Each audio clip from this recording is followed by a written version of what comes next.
بسم اللہ الرحمن الرحیم۔ السلام علیکم ورحمۃ وبرکاتہ۔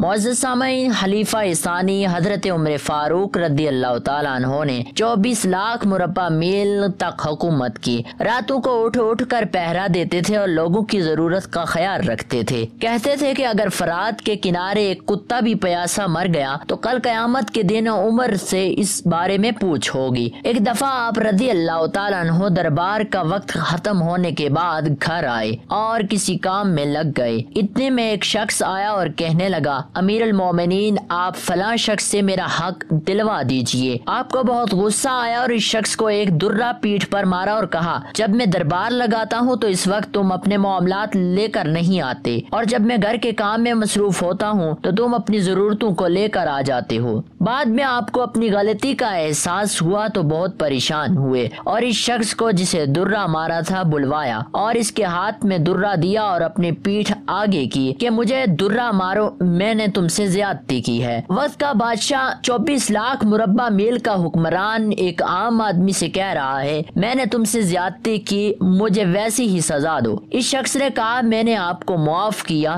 آپ رضی اللہ تعالیٰ عنہ نے کہا، نہیں، کل قیامت کے دن مجھے اس کا جواب دینا پڑے گا، تم مجھے ایک درہ مارو تاکہ تمہارا بدلہ پورا ہو جائے۔ آپ رضی اللہ تعالیٰ عنہ روتے جاتے اور فرماتے، اے عمر، تو کافر تھا، ظالم تھا، بکریاں چراتا تھا، خدا نے تجھے اسلام کی دولت سے مالا مال کیا اور تجھے مسلمانوں کا خلیفہ بنایا، کیا تو اپنے رب کے احسانوں کو بھول گیا؟ آج ایک آدمی تجھ سے کہتا ہے کہ مجھے میرا حق دلا دو تو اسے درہ مارتا ہے۔ اے عمر، کیا تو سمجھ بیٹھا ہے کہ مرے گا نہیں؟ کل قیامت کے دن تجھے اللہ کو ایک ایک عمل کا حساب دینا پڑے گا۔ حضرت عمر فاروق رضی اللہ تعالیٰ عنہ اس بات کو دہراتے رہے اور بڑی دیر تک روتے رہے۔ اسی طرح ایک بار دو نوجوان سیدنا عمر فاروق رضی اللہ تعالیٰ عنہ کی محفل میں داخل ہوتے ہی محفل میں بیٹھے ایک شخص کے سامنے جا کر کھڑے ہو جاتے ہیں اور اس کی طرف انگلی کر کے کہتے ہیں، یا عمر رضی اللہ تعالیٰ عنہ۔ یہ ہے وہ شخص۔ سیدنا عمر رضی اللہ تعالیٰ عنہ ان سے پوچھتے ہیں، کیا کیا ہے اس شخص نے؟ امیر المومنین، اس نے ہمارے باپ کو قتل کیا ہے۔ کیا کہہ رہے ہو؟ اس نے تمہارے باپ کو قتل کیا ہے؟ سیدنا عمر فاروق پوچھتے ہیں۔ سیدنا عمر فاروق رضی اللہ تعالیٰ عنہ اس شخص سے مخاطب ہو کر پوچھتے ہیں، کیا تو نے ان کے باپ کو قتل کیا ہے؟ وہ شخص کہتا ہے، ہاں امیر المومنین، مجھ سے قتل ہو گیا ہے ان کے باپ کا۔ کس طرح قتل کیا؟ سیدنا عمر فاروق پوچھتے ہیں، یا عمر رضی اللہ تعالیٰ عنہ، ان کا باپ اپنے اونٹ سمیت میرے کھیت میں داخل ہو گیا تھا، میں نے منع کیا، باز نہیں آیا تو میں نے ایک پتھر دے مارا جو سیدھا اس کے سر میں لگا اور وہ موقع پر ہی مر گیا، پھر تو قصاص دینا پڑے گا، موت ہے اس کی سزا۔ سیدنا عمر فاروق کہتے ہیں، نہ فیصلہ لکھنے کی ضرورت اور فیصلہ بھی ایسا اٹل کہ جس پر کسی بحث و مباحثے کی بھی گنجائش نہیں، نہ ہی اس شخص سے اس کے کنبے کے بارے میں کوئی سوال کیا گیا، نہ ہی یہ پوچھا گیا کہ تعلق کس قدر شریف خاندان سے ہے، نہ ہی یہ پوچھنے کی ضرورت محسوس کی گئی کہ اس کا تعلق کسی معزز قبیلے سے تو نہیں، معاشرے میں کیا رتبہ یا کیا مقام ہے۔ ان سب باتوں سے بھلا سیدنا عمر فاروق رضی اللہ تعالیٰ عنہ کو مطلب ہی کیا ہے؟ کیونکہ معاملہ اللہ کے دین کا ہو تو عمر رضی اللہ تعالیٰ عنہ پر کوئی اثر انداز نہیں ہو سکتا، اور نہ ہی کوئی اللہ کی شریعت کی تنفیذ کے معاملے پر عمر رضی اللہ تعالیٰ عنہ کو روک سکتا ہے، حتیٰ کہ سامنے عمر رضی اللہ تعالیٰ عنہ کا اپنا بیٹا ہی کیوں نہ قاتل کی حیثیت سے آ کر کھڑا ہو، قصاص تو اس سے بھی لیا جائے گا۔ وہ شخص کہتا ہے، اے امیر المومنین، اس کے نام پر جس کے حکم سے یہ زمین و آسمان قائم کھڑے ہیں، مجھے صحرا میں واپس اپنی بیوی بچوں کے پاس جانے دیجیے تاکہ میں ان کو بتاؤں کہ میں قتل کر دیا جاؤں گا، ان کا اللہ اور میرے سوا کوئی آسرا نہیں ہے، میں اس کے بعد واپس آ جاؤں گا۔ سیدنا عمر فاروق رضی اللہ تعالیٰ عنہ کہتے ہیں، کون تیری ضمانت دے گا کہ تو صحرا میں جا کر واپس بھی آ جائے گا؟ مجمع میں ایک خاموشی چھا جاتی ہے، کوئی بھی تو ایسا نہیں ہے جو اس کا نام تک بھی جانتا ہو، اس کے قبیلے، خیمے یا گھر وغیرہ کے بارے میں جانتا ہو۔ کون ضمانت دے اس کی؟ کیا یہ 10 درہم کے ادھار یا زمین کے ٹکڑے کسی اونٹ کے سودے کی ضمانت کا معاملہ ہے؟ ادھر تو ایک گردن کی ضمانت دینے کی بات ہے جسے تلوار سے اڑا دیا جانا ہے، اور کوئی ایسا بھی تو نہیں جو اللہ کی شریعت کی تنفیذ کے معاملے پر عمر رضی اللہ تعالیٰ عنہ سے اعتراض کرے یا پھر اس شخص کی سفارش کے لیے ہی کھڑا ہو جائے، اور کوئی ہو بھی نہیں سکتا جو سفارشی بننے کی کوشش کرے۔ محفل میں موجود صحابہ پر ایک خاموشی سی چھا گئی ہے۔ اس صورتحال عمل سے خود عمر رضی اللہ تعالیٰ عنہ بھی متاثر ہیں، کیونکہ اس شخص کی حالت نے سب کو ہی حیرت میں ڈال کر رکھ دیا ہے۔ کیا اس شخص کو واقعی قصاص کے طور پر قتل کر دیا جائے گا اور اس کے بچے بھوکوں مرنے کے لیے چھوڑ دیے جائیں، یا پھر اس کو بغیر ضمانتی کے واپس جانے دیا جائے؟ واپس نہ آیا تو مقتول کا خون رائے گاں جائے گا۔ خود سیدنا عمر فاروق رضی اللہ تعالیٰ عنہ سر جھکائے افسردہ بیٹھے ہیں۔ اس صورتحال پر سر اٹھا کر التجا بھری نظروں سے نوجوانوں کی طرف دیکھتے ہیں۔ معاف کر دو اس شخص کو۔ نہیں امیر المومنین، جو ہمارے باپ کو قتل کرے اس کو چھوڑ نہیں سکتے، یہ تو ہو ہی نہیں سکتا۔ نوجوان اپنا آخری فیصلہ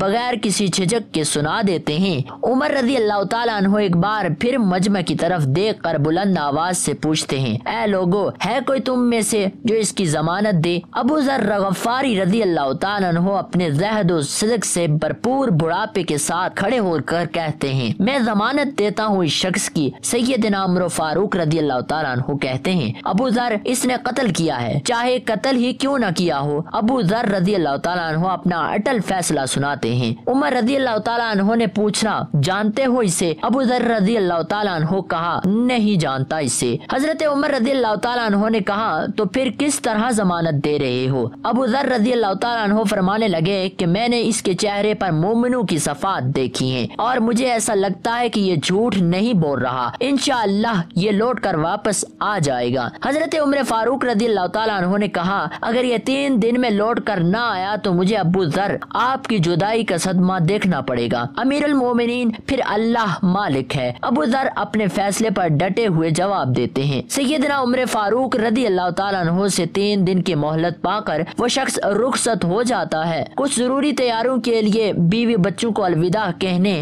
اپنے بعد ان کے لیے کوئی راہ دیکھنے اور اس کے قصاص کی ادائیگی کے لیے قتل کیے جانے کی غرض سے لوٹ کر واپس آنے کے لیے، اور پھر 3 راتوں کے بعد عمر رضی اللہ تعالیٰ عنہ بھلا کیسے اس امر کو بھلا پاتے۔ تنفیذ دیکھنے کے لیے پورا ایک مجمع عصر کے وقت شہر میں جمع ہو چکا تھا۔ ابو ذر رضی اللہ تعالیٰ عنہ بھی تشریف لاتے ہیں اور آ کر عمر رضی اللہ تعالیٰ عنہ کے سامنے بیٹھ جاتے ہیں۔ کدھر ہے وہ آدمی؟ سیدنا عمر فاروق رضی اللہ تعالیٰ عنہ سوال کرتے ہیں۔ مجھے کوئی پتہ نہیں یا امیر المومنین، ابو ذر رضی اللہ تعالیٰ عنہ مختصراً جواب دیتے ہیں۔ ابو ذر رضی اللہ تعالیٰ عنہ آسمان کی طرف دیکھتے ہیں جدھر سورج ڈوبنے کی جلدی میں معمول سے زیادہ تیزی کے ساتھ جاتا دکھائی دے رہا ہے۔ محفل میں ہو کا عالم ہے، اللہ کے سوا کوئی جانتا نہیں کہ آج کیا ہونے جا رہا ہے۔ یہ سچ ہے کہ ابو ذر سیدنا عمر فاروق رضی اللہ تعالیٰ عنہ کے دل میں بستے ہیں۔ عمر رضی اللہ تعالیٰ عنہ سے ان کے جسم کا ٹکڑا مانگیں تو عمر رضی اللہ تعالیٰ عنہ دیر نہ کریں، کاٹ کر ابو ذر رضی اللہ تعالیٰ عنہ کے حوالے کر دیں۔ لیکن ادھر معاملہ شریعت کا ہے، اللہ کے احکامات کی بجا آوری کا ہے۔ کوئی کھیل تماشا نہیں ہونے جا رہا، نہ ہی کسی کی حیثیت یا صلاحیت کی پیمائش ہو رہی ہے۔ حالات و واقعات کے مطابق نہیں اور نہ ہی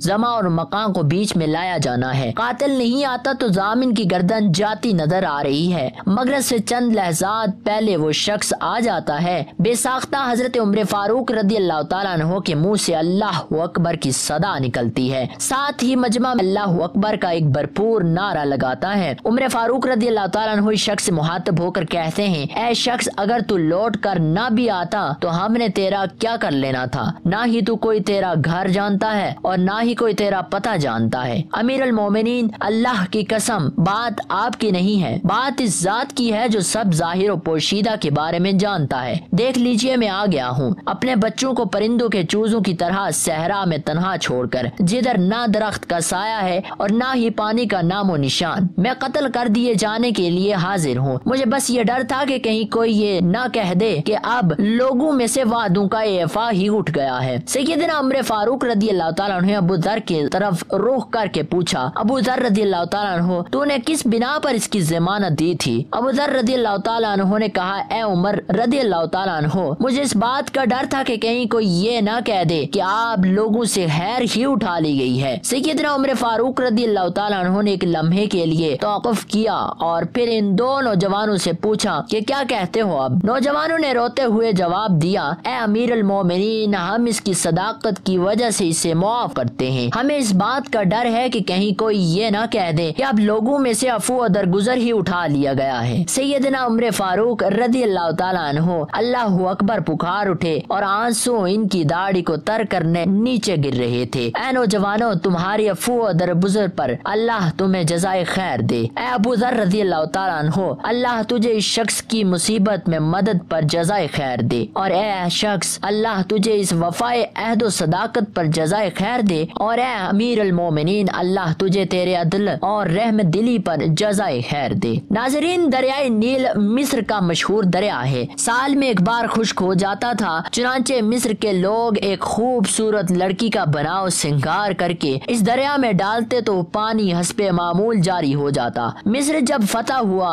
اسلام کی روشنی جب وہاں پہنچی تو حسب روایت دریا خشک ہونے کے وقت لڑکی کو تیار کر کے اہل مصر پھینکنے لگے، تو مصر کے حاکم نے حضرت عمر فاروق رضی اللہ تعالیٰ عنہ کو اس رسم بد سے بذریعہ خط آگاہ فرمایا۔ حضرت عمر فاروق رضی اللہ تعالیٰ عنہ نے فرمایا کہ انسانی جان دریا سے قیمتی ہے، میرا یہ خط دریا میں ڈال دو۔ لوگ حیران تھے، نیل ایک دریا ہے، انسان تھوڑا ہی ہے کہ وہ خط کا مطلب جان سکے، مگر انہیں یہ پتہ نہ تھا جو رب العالمین کا حکم مانتا ہے پھر ساری کائنات اس کا حکم مانتی ہے۔ خط کا مضمون پڑھ کر حضرت عمر فاروق رضی اللہ تعالیٰ عنہ کے ایمان و یقین کا اندازہ لگایا جا سکتا ہے کہ ہر ایک حرف سے توحید ٹپکتی نظر آتی ہے۔ حضرت عمر فاروق رضی اللہ تعالیٰ عنہ نے لکھا، بسم اللہ الرحمن الرحیم، اللہ تعالیٰ کے بندے عمر بن خطاب رضی اللہ تعالیٰ عنہ کی طرف سے نیل مصر کے نام ہے۔ اگر تو اپنے اختیار سے جاری رہتا ہے تو ہمیں کوئی ضرورت نہیں، اور اگر تو اللہ تعالیٰ کے حکم سے جاری رہے تو پھر تجھے جاری رہنا چاہیے۔ یہ خط جب دریا میں ڈالا گیا تو نیل میں پانی ایسے چڑھنا شروع ہوا جیسے سیلاب کے دنوں میں تیزی سے چڑھتا ہے، اور ایسا جاری ہوا کہ آج تک جاری ہے۔ اس کی روانی اور فیض رسانی میں کوئی فرق نہیں آیا۔ تاریخ نے یہ بھی نقل کیا ہے کہ اس واقعے کو دیکھ کر غیر مسلموں نے کلمہ پڑھنا شروع کر دیا کہ جس مذہب حق کے ماننے والے کی تحریر کا حکم دریا بھی مانے، اس مذہب حق کی برکات کا عالم کیا ہوگا۔ ریاست مدینہ میں حضرت عمر فاروق رضی اللہ تعالیٰ عنہ کے دور میں ایک بدھو آپ رضی اللہ تعالیٰ عنہ سے ملنے مدینے کو چلا۔ جب مدینے کے پاس پہنچا تو آدھی رات کا وقت ہو چکا تھا، ساتھ میں حاملہ بیوی تھی، تو اس نے مدینے کی حدود کے پاس ہی خیمہ لگا لیا اور صبح ہونے کا انتظار کرنے لگا۔ بیوی کا ولادت کا وقت قریب تھا تو وہ درد سے کراہنے لگی۔ حضرت عمر فاروق رضی اللہ تعالیٰ عنہ اپنے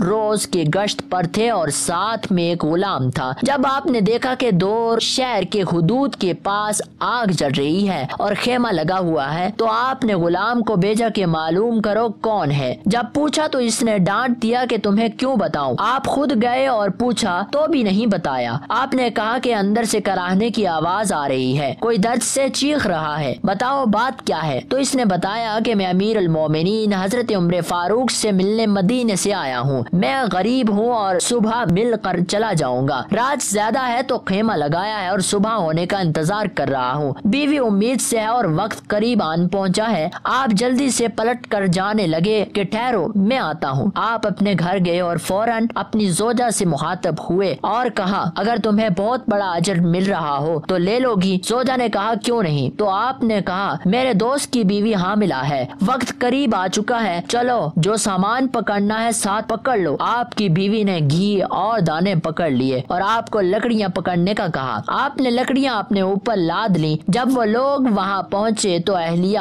فوراً کام میں لگ گئی۔ بدھو ایسے حکم چلاتا جیسے آپ شہر کے کوئی چوکیدار یا غلام ہیں۔ کبھی پانی مانگتا تو آپ دوڑے دوڑے پانی دیتے، کبھی پریشانی پوچھتا کہ تیری بیوی کو کیا کام آتا بھی ہے تو آپ جواب دیتے، جبکہ اس کو کیا علم کہ امیر المومنین حضرت عمر فاروق خود ہیں۔ جب اندر بچے کی ولادت ہوئی تو آپ کی زوجہ نے آواز لگائی امیر المومنین بیٹا ہوا ہے۔ امیر المومنین کی صدا سن کر اس بدھو کی تو جیسے پاؤں تلے زمین ہی نکل گئی ہو اور بے اختیار پوچھنے لگا کیا آپ ہی عمر فاروق امیر المومنین ہیں؟ آپ عمر ہیں، وہی جس کے نام سے کیس و قصرہ کانپتے ہیں، آپ وہی عمر ہیں جن کے بارے میں حضرت علی نے کہا کہ آپ کے لیے دعا کرتا ہوں اور جس کو رسول اللہ صلی اللہ علیہ وآلہ وسلم نے دعا مانگ کر اسلام کے لیے مانگا؟ آپ نے کہا ہاں میں وہی ہوں۔ اس نے کہا کہ ایک غریب کی بیوی کے کام کاج میں آپ کی بیوی خاتون اول لگی ہوئی ہے اور دھوئے کے پاس آپ نے اپنی دھاڑی لپیٹ لی اور میری خدمت کرتے رہے۔ تو سیدنا عمر فاروق رو پڑے، اس بدھو کو گلے سے لگایا اور کہا تجھے پتہ نہیں تو کہاں آیا ہے؟ یہ مدینہ ہے، میرے آقا کا مدینہ،